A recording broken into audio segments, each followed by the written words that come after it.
Hello, my name is Louis Sargeant. It's so nice to meet you.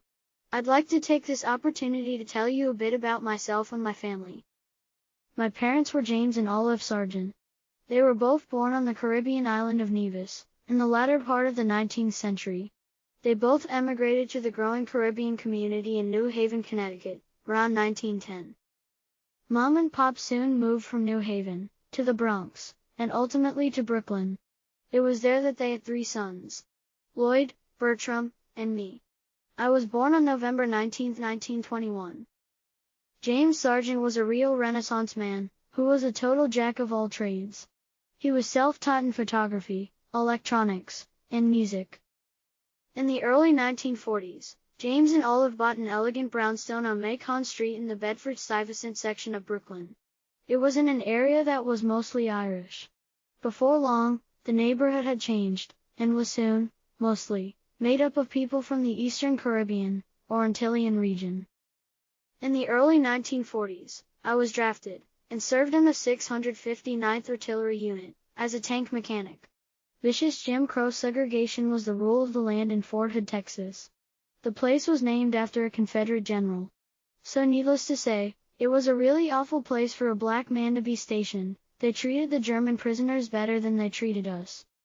Anyway, that crappy experience taught me how to repair or build pretty much anything. The great Jackie Robinson served in that unit at the same time as I did. Soon after the war ended, I married Anita Stinbar, and we had my first child, Carol, who was born in 1943. It was a rocky relationship and we soon went our separate ways. After that, I worked as a furrier for a few years while making the rounds in all of the jazz joints, before meeting and marrying the love of my life, Doris Miles, around 1950. After a few years, we had our first and only child, Kenny, on May 23, 1953. In the mid-50s, my military background paid off big time.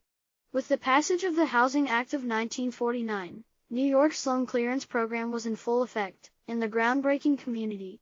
Lenox Terrace was on the rise. Being able to fix tanks prepared me to fix almost anything, and as a result, I was brought into work by the developer, Dr. Godfrey Nurse, to oversee virtually all aspects of construction at the site.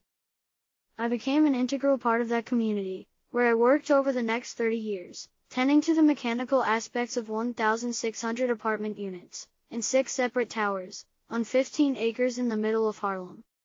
The residents there ran the entire gamut of the black elite class.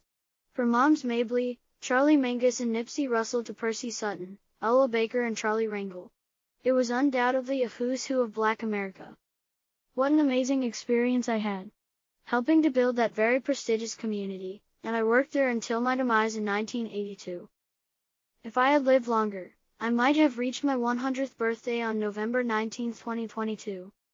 So, please take a moment at some point this month and tip a glass of Cuddy on the rocks, for me, as I rest peacefully in Cypress Hills Cemetery, in good old Brooklyn, New York.